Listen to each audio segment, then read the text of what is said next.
मी पावसाबद्दलचा तो व्हिडिओ बघितला की त्याच्यात मी म्हणतोय की पाऊस जर पडला नाही तर कापूस आणि सोयाबीनचे हे मुंडके सुकले जातील आणि मोडले जातील.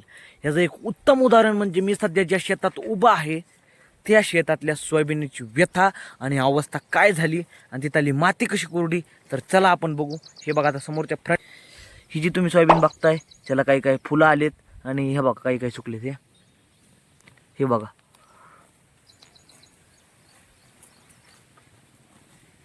पूर्ण सोयाबीन बघा तुम्ही सुकलेली आहे पूर्ण.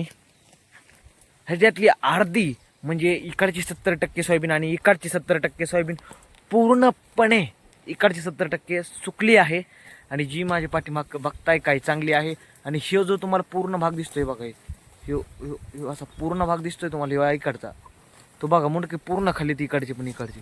म्हणजे पाऊस जर आला नाही तर तुम्ही बघू शकता की काय होईल या शेताचं.